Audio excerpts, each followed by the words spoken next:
Revalue from verse 1. Genesis 17 from verse 1. Verse 1.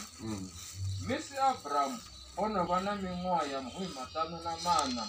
na mitano na mina avona Yehova chidaeni apashiri ndina mzimu ramanda ote farandila za unane uruke ivo pamuranga na iwe ndizo anza zihuru. Abraham amurosha muzimu adova ari ndichiri muranga ndidziwo panga uri udova kotsi yachaka inji zina lau zvino alichadobvi Abraham ubvi Abrahamu ngauri ndiuita kotsi yachaka inji idou anza zvihuru udova dzichaka namahosi atobva kaiwe. Haleluya. Rikoliwo varwaipfila mudzimu rikopfafa nga munna wa kale anopfi Abraham wayava ote ovidzwa nga mudzimu atenda. Vatu va mudzimu ndi zvavudi u pfesesa mbidzo ya mudzimu. Vo bva vaswa hafha vagidima vayovidza amushovo amba na vatu vanji nga maanda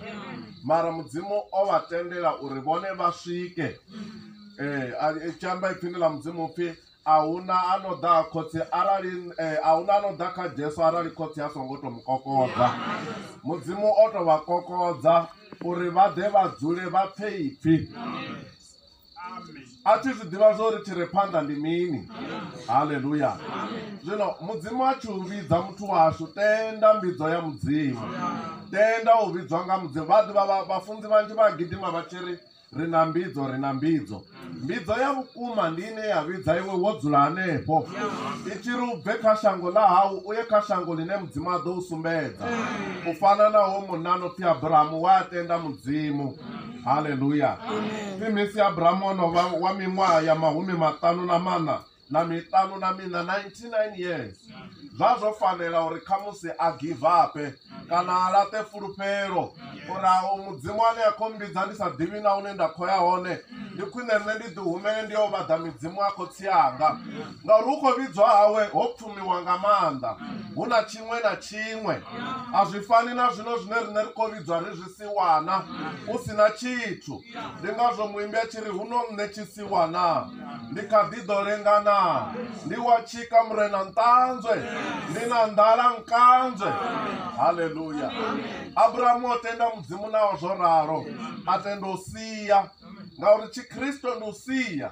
Tshikristo ndi u ṱutshela wari mukristo o khou ḓiya kerekeni wa ṋewa na tshidulo kerekeni wa ṋewa zwiimo kerekeni mara mudzimuni u sina vhuimo. Athiri uri ndi ya uni lugisela madzulo arali zwa zwi songo ralo nda ḓovha ndo ni vhudza. Wa ya kerekeni wa ṋewa tshidulo mara ṱaḓulu u sina tshidulo. Wa ya kerekeni wa vheiwa nṱha nga maanḓa namusi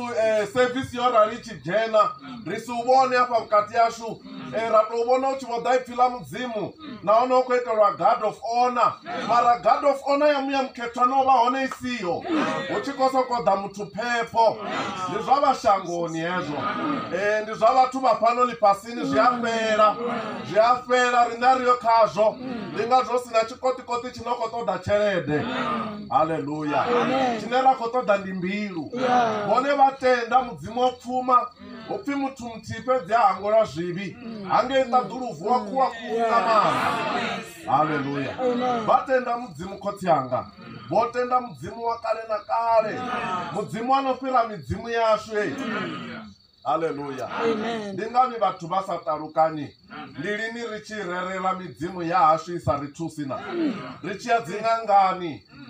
Ṅanga i soko ri ndi uri vhafhasi a vha ngo takala. Vhafhasi vhone a huna ḓuvha ḽine vha takala vha soko dzula vho kwata tshifhinga tshoṱhe vha dzula vha khou ṱoḓa mbudzi.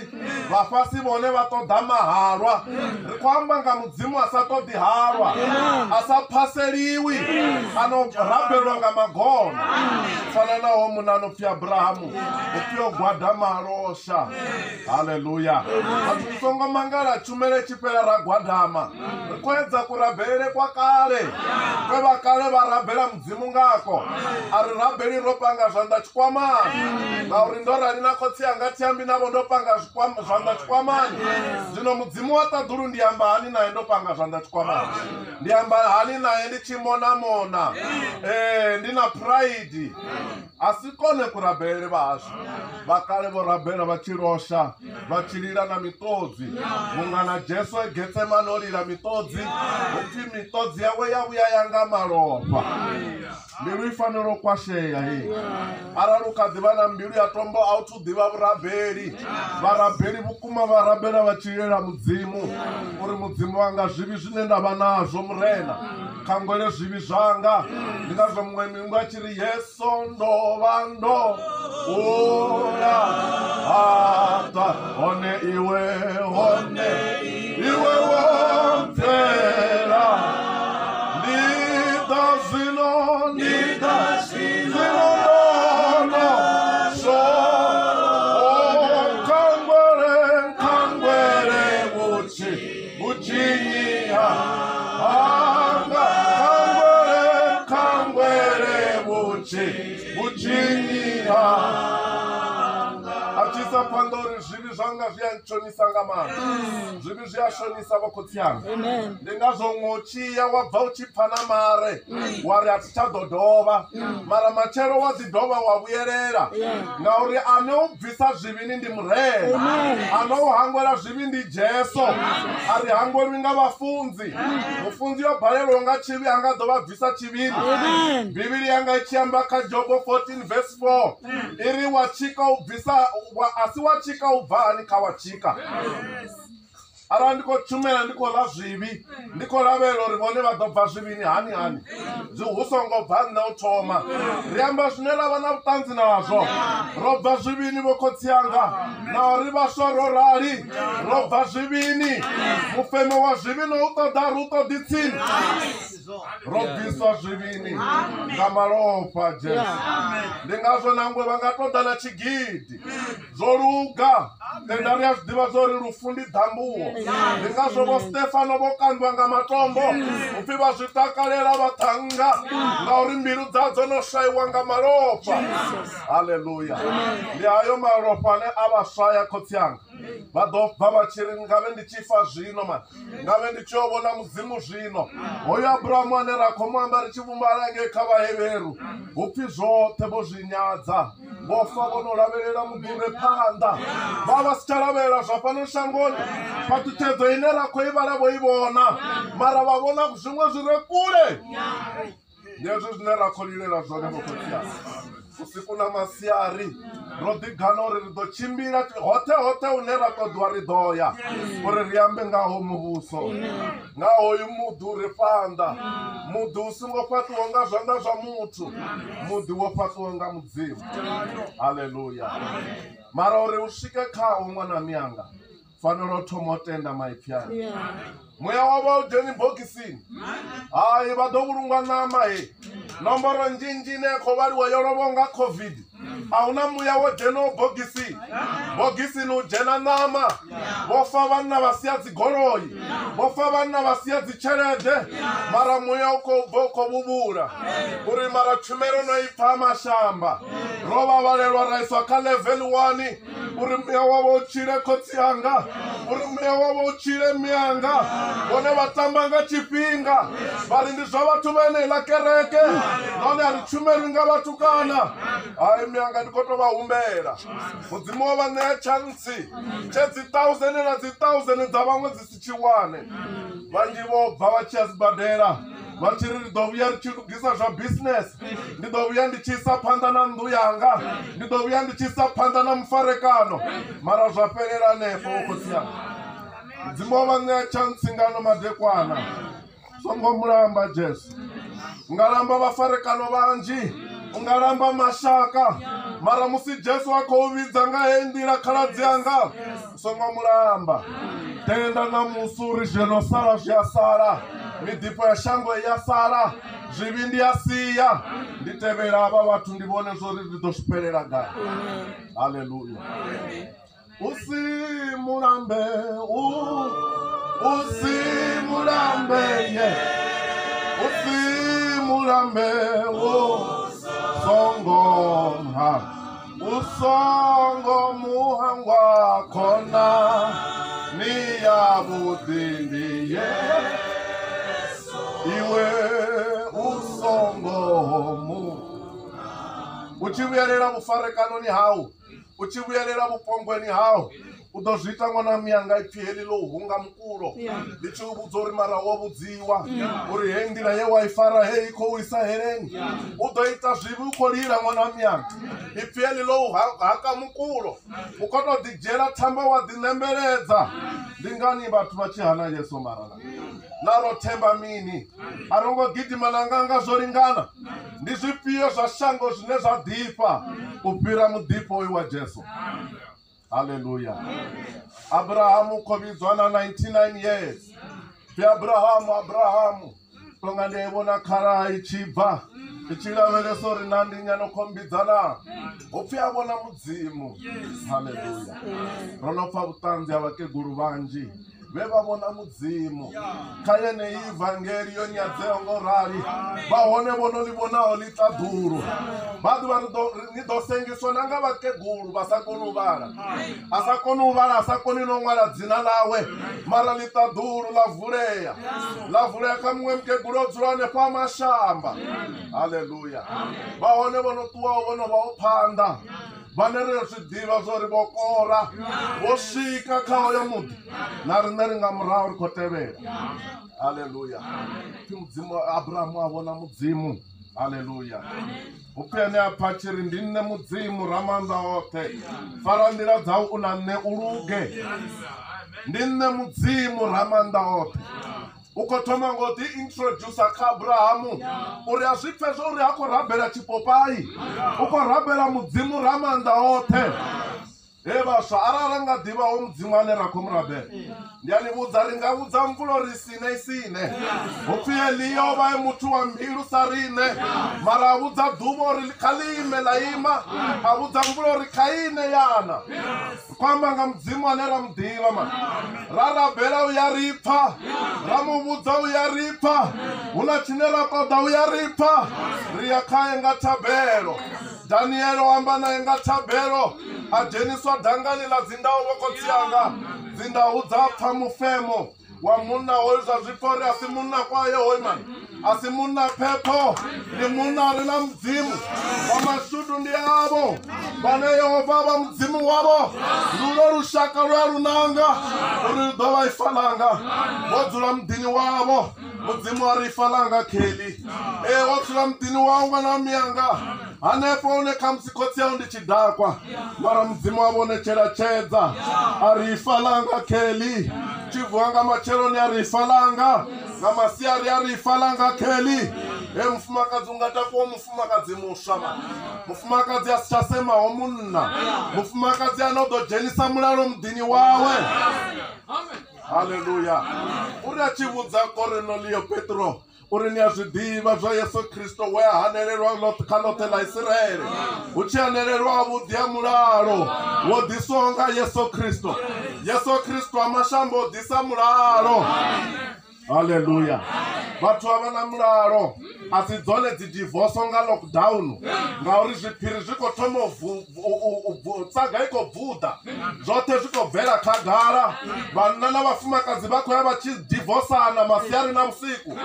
mwana myango ungatiwana mulalo mudhini wawo munna wawo noulane warudombuisera marwadze mudzimu ungatiwana mulalo namusingano madhekwana arari uchitenda mani udomuvona munhu achidzura pasi auvudza ari mufumakadzi wanga ndoukakera zvinji mani mimwa yote henda ndisakochirisa zvone ivhangeri ndiyazvimangadzo mani kwamba ivhangeri yazvimangadzo hazvina ndava uri wotambura mimwa mingana hazvina ndava uri dhokotera ori vone vana svigiri hauna svigiri mudzimuni mani ndi madhimoni oitiwa nga satani ayo hauna bp kamudzimu mani bp yapera. Haleluya. Mara zvibva kauri ivo yatenda navo vavone zvipfila mudzimu lichikobva so chivi choimapa chitonga ipara choimangatsini yavo chikovudziso rivone vakolipfa musipfila mudzimu vatoda ndichituwa kana vha khou ṱoḓa ndi tshi dzula zwi kha vhone myanga arali vha tshi tenda zwi a bva zwa ṱuwa madimoni o paka dzi suitcase o lindela u vhona mbilu yavho uri mbilu yavho i ya tenda na arali vha tshi tenda myanga vha ita muwano vho dzula hanefho uri zwivhi namusi ri a divosana ri a ṱalana namusi ndi bva ndi muthu muswa namusi ndi bva ndi muswa nangwe ndo no laliwa nga vhatukana mara namusi u bva virgin ṅwana myanga namusi u bva mufumakadzi muswa tshivhumbya tshiswa zwilala zwo fhela ngauri vhanzhi vha ye kerekeni zwilala zwi kha ḓi vha hone u nga si ambare zwiambaro zwiswa nṱha ha zwiambaro zwa kale ma fanela u thoma u bvula zwiambaro zwi no khou nukha wa bvisa zwiambaro zwa matope wa kona u ambara zwiswa mara zwi khou hana ngauri zwa kale a ri funi u bvula thoma ngo bvula vho myanga ra kona u ambara muvhili muswa wa tshilo muthanga muswa muthanga ane a fulufhedzea shangoni ḽa hawe muthanga a si tsha zwifhaho muthanga ane mulomoni wawe u bva ngoho mufumakadzi ane mulomoni wawe u bva ngoho mufumakadzi ane vhana vha tshi bva nga 12 vha pfa a khou rabela a khou ambara mudzimu wa kale na kale nothi mufumakadzi ane a mavhidani a tshi ṱoḓa laki vha tshi ṱuwa vha khou sia vhana vha vhona zwezwo ndi uri ndi ḽaini no khou ya heleni a vha humbuli uḽa mupfumi na uḽa mutambuli mupfumi o no vha ngei fhasi wa ambari hei ndi na vhakomana vhanga ngeini na vhone arali vha sa rembuluwa na vhone vha khou ḓa hanefha mani khou phasela vhathu vha siho mani ngeno ri ro fhiwa dzina ḽa Jesu mahala ro ṋewa dzina ḽa Jesu mahala a huna zwibodelo zwa mapfura zwine ra ḓo vhafha nga dzina ḽa Jesu fhedzi vhulwadze hune vha vha naho vhuyawa nga dzina ḽa Jesu fhedzi zwivhi zwavho zwi awa shanduka wo dzula hanefho mani a huna mushonga u no khou ṱoḓea mani vhathu vha khou balelwa u tenda wa hunga vhana nga ludede wa hunga muṱa woṱhe wa wayariwa muṱa woṱhe mara malwadze a ḓi ḓala ho ralo ngauri wo imisa eriala uri madimoni yoṱhe kha vhuya fha muḓini ya ina musi yo gwa mishonga yoṱhe u vhale Psalm 91 verse 14 ndi ḓo mu tshidza ngauri yo nambatela ndi ḓo mu khudisa ngauri u ḓivha dzina langa ro khudisiwa mani ri tshimbila ri tshi nga ndau dzi sa ofi a ri ḓihudzi ngazwo vho myanga na riṋe ro to iteliwavho ro itelwa tshilidzi nṱha tshilidzi ra ri songo fanela mani ro bebwa nga zwidakwa ro bebwa nga dziṅanga mara ro ṱangana muṅwe munna wa kale glory to God haleluya ṱangana na muṅwe munna a khou tshimeliwa nga u to rali mani ra mutenda uri haya mafhungo a tendisea mani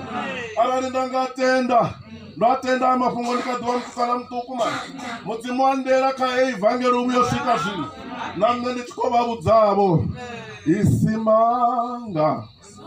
somuntu wasekha avari yena owangithwalela izo ndichimangadzo mani tamunda wankhwelela zwivhi zwanga nda ndo fanela nda ndi singa si kona u zwilipha mani mudzimu wa ngwana ndowa ndo fela vhusiwana ho ḓala hayani mishonga yo ḓala hayani hu sina nḓila yo ri nga bva hu tshi pfi avha vhana vha fha muḓini zwi ḓo fhelela zwo rali mara Jesu vho myanga pfi mueḓana u mu bvisa buseni pfi tshendaluwa tshenda vha mungafha a thi athu vhona vhana vha muvhuya vha tshi lala na nḓala mani waye vhathu vha khou ḓitambudza mudzimu wa hone na wa ri khou ḓitambudza Jesu wa hone na a khou fhiwa mahala so namusi so ḽi nga vha ḓuvha ḽine vha ḽi ṅwala kha dayari yavho mani uri nga dzi 9 dza October ndo vhona mudzimu muḓini wavho Mabatha ndo vhona mudzimu wa tshi ḓa tshi nkhangwela zwivhi haleluya fana na Abrahamu wa vhona mudzimu upfi a mulosha mudzimu ari Abrahamu ndi tshiri mulanga ndi ḓivhofha vho na nne iwe kho ḓivhofha nga uri u ḓo luga na nne vho ndi kho ḓivhofha uri ndi ḓo u anza zwihulu u ḓo anziwa zwihulu man heyi ivangeli ine ra khou i tshumela a i ngo thoma fhano yo thoma vho kha vhaṅwe vhe vha dzhia phaṱhutshedzo hapfi sengwayo ndi ḓo u anza zwihulu ri vhana vha vho sengwayo nga lutendo man na muṅwe anga imari ndi ṅwana wa vhone sengani nga lutendo vhone sengani khotsi yanga vho dzhia vho ivangeli na nṋe nda i tevhela na vhaḓuru vha ḓa vha tshi ri khoma khulukuku wanga vhone sengani na kha vhone zwi nga ralo miyanga arali vha ḽi dzhia dzina ḽa Jesu songo ḽi lamba dzina ḽa Jesu ḽa ṱai zwivhi ndi muḓifho wa tshifhinganyana ndi muḓifho wa tshifhinganyana zwivhi zwi ri ḓisela lufu mulifho wa zwivhi ndi lufu Abrahamu fara nḓila dzau na nṋe u luge kha ḓo vhala Mirero chapter 14 Mirero chapter 14 verse 12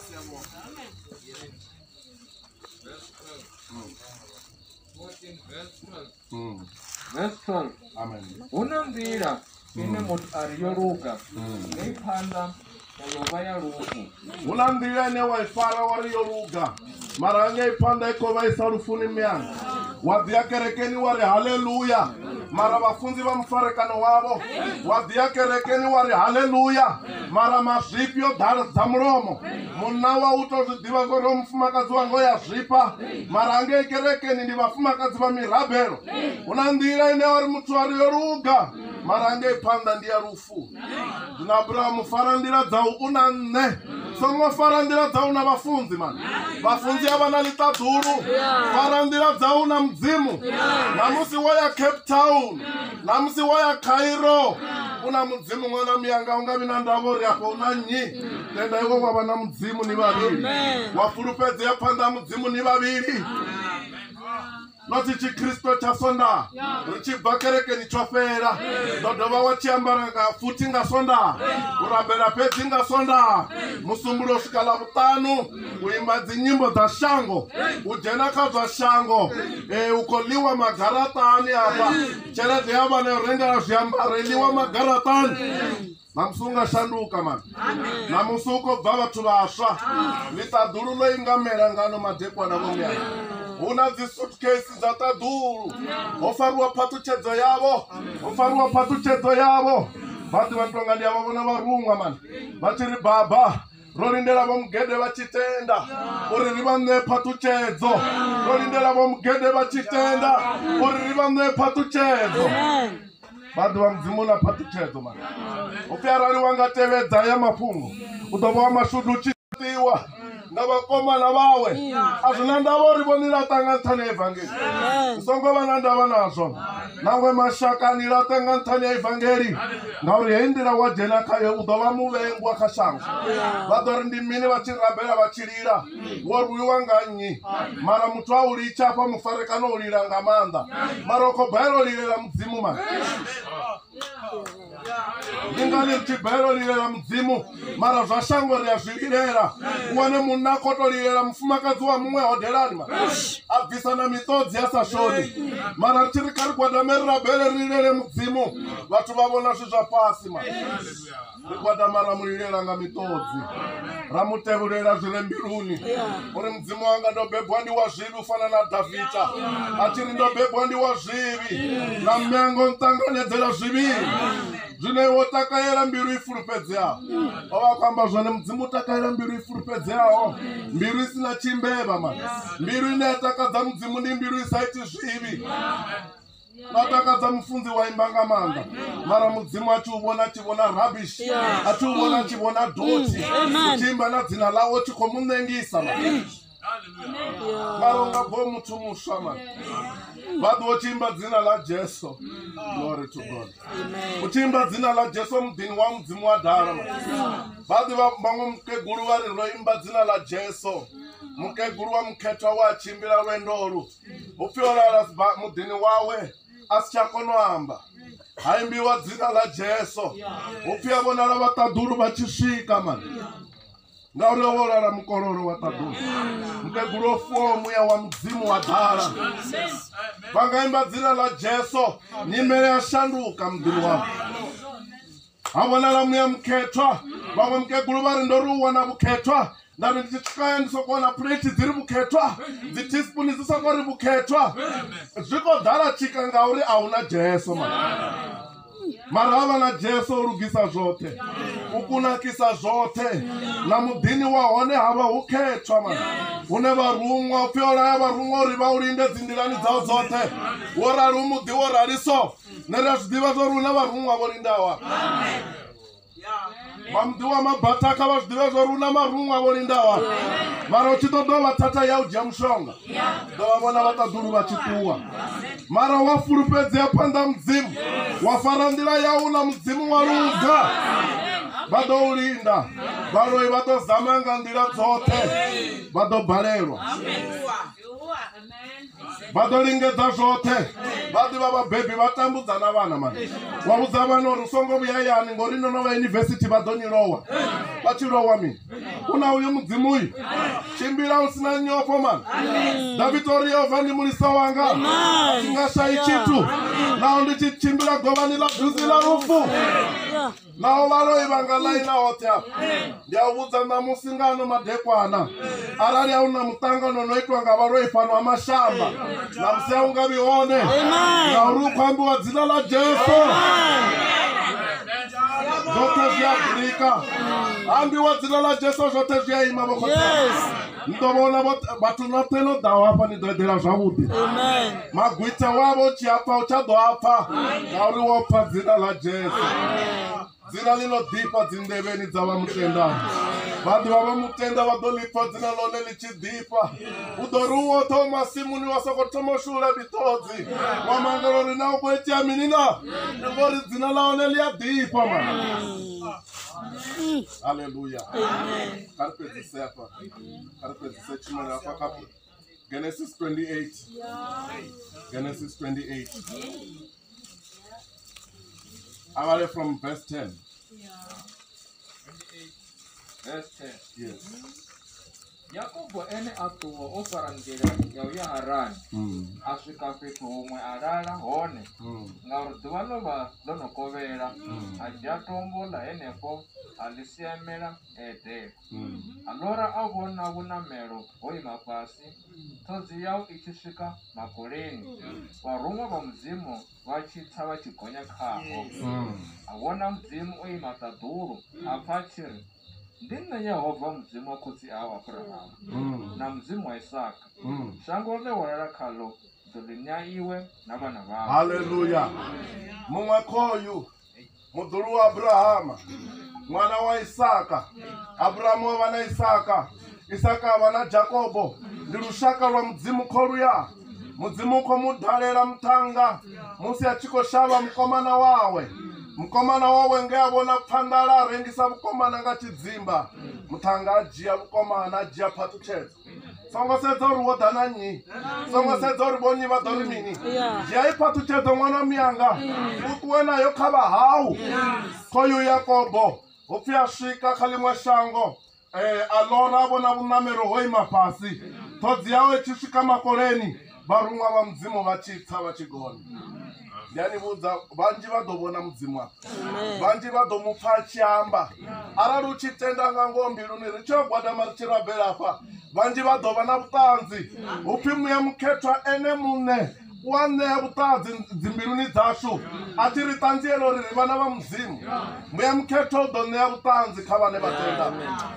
haleluya kha vhale nayo a tshitsa verse 14 13 Verse 13. A vhona mudzimu o ima ṱaḓulu a pfa a tshi ri ndi nṋe Yehova mudzimu wa khotsi yau Aburahamu na mudzimu wa Isaka shango ḽe wa lala khaḽo ndi ḓo ṋea iwe na vhana vhau vhana vhau vha ḓo anda vhunga bose ḽa fhasi u ḓo ḓadza shango u ya thungo ya vhukovhela na vhubvaḓuvha u ya ngei thungo ya ḽivhuya na thungo ya vhurwa tshaka dzoṱhe dza shango i ḓo dzi fhaṱutshedza nga iwe na nga vhana vhau na zwino ndi ḓo vha na iwe ḓo u linda hoṱhe hune wa ya nda ḓo ndatouya ndahomesa wata shangoni heli atingauratetsi ndovhureta zvendahukudza. Yakobo ambopatiwa khofeni dzawo ari nango Yehova upetu hapa nendova ndisazvidivi. Haleluya. Narinengana madekwana ringapatuwa uri nango Yehova upetu hapa kamwe rova risazvidivi vovidziwa uchipfika vadevo vapfepfila mudzimu vova vasazvidivi uri vakoya une Yehova vaone. Haleluya. Yakobo konewa patuchedzo yotomawo kamakuru wawe Abrahama uri ndidoupa shango heli line wavakalo. Haleluya. Vanhu varari vangatenda mianga ndiyavavudza hei patuchedzo vadosvika vaianera vana vavo une vashuma hone vava varera hei vhese uri mwananga anepo une nadzura hone nangwe mishumo ikopera South Africa lote mara ini vadonipira ngaurini na dzina la Jesu. Haleluya. Yakobo uri petu apa matina una Yehova ndova ndisazvidivi ndova ndikoshava mukomana wanga mudzimu wakwatisedza pfungwa rei atingauratedzi nangwe vahauvo uvudzori walata mishongo dofa mudzimu uri atingauratedzi tuwaina lelifungo wolifara uri ndopfa mudzimu wakale nakale achiri atingauratedzi. Haleluya. Uri achivudza Yakobo uri Yakobo usongofa arena iwe ndinne usongochenuwa ngauri mudzimu wau ndinne ndidoufarisa ndidoukwatisa. Haleluya. Rima ntaipfila mudzimu vomianga richitenda zvine lamba ladhana mbiruni ralipfesesa razvidziya uri zvemudzimu amba mudzimu wazvipi man vavona unga ringakuvanganya vathu uri kodoto vazvipeyanga urarina navakala una mishonga enanewakani uri nishanduke atiri ndile lipfila mudzimu leralipfarodzuranga urali ralitenda dzina la Jesu. Vanhu varalitenda man laritela vutoro. Haleluya. Yakobo uri ndandisazvidivi narine richidzidzanya omutangano zvoitwanga utavanyanga manda apfikariya mashamba rarisazvidivi zori ndi mudzimu anokorisumba uri kariya mashamba ngotavanya mugivera uyu songofira kamusuko pfusongofira ngori rufu rwavo rutsiri mianga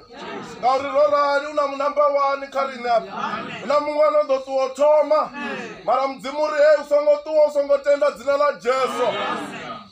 Songotazotamba mwana mianga ringavona larichinga vana mara mudzimu anayekovavidza ndi muulwane ukotoshumisa ngwa inonga nne ukovavidza mianga uri ndouteverera rufuni ndichikovura iwe lwa vutungu iwe ukoda kanena uri miningana madekwana mwana mianga korizvo zvinhu zvinokola zvitopera gaina mufarekano waudodzura muraura wange mbulungoni yawo angatendi rudafa panda mara udodzura muraura wako raveresa uri marava munana ngoko chumerwa hava voya heleni ava ngori vakoita zvinoipfila mudzimu lazvihana dosengiswa nanga vana man vadoujaja uri mianga mareli aduva roya zvambiwa ngola mutukana ari arari vafa vasongotenda vadoheleni man vanhu vamodori achivona mwana odorira mwana odori achivona maodorira mune vakoya ushengenywa mano usiku namasiyari nditamburo yarini narini mara namusi mudzimu uri pachansi choremburuwa ndikochimedza evhangeri ngachikati chopedza hezvinenako zvibona zvikoitira shangoni zvikwamba wachiya mudzimu Jesu unoima zvivi zvine vathu vakoita shangoni ndi chihovo chohova Yesu rikabuye onoima ukobuya tavanya duva ogeya kove lolela chiridzilo lolela chiridzili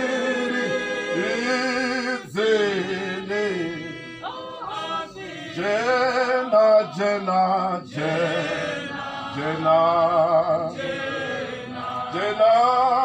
chikati jena omianga neli mwana mune wa mushumo wochumera nga macheroni mara ndikotohumbera ma ndikotohumbera chikati chopera Jesu ukobuya arali nangafa nina zvivya zvonzehereni ma kariteri rabhere chikati chikadhiva one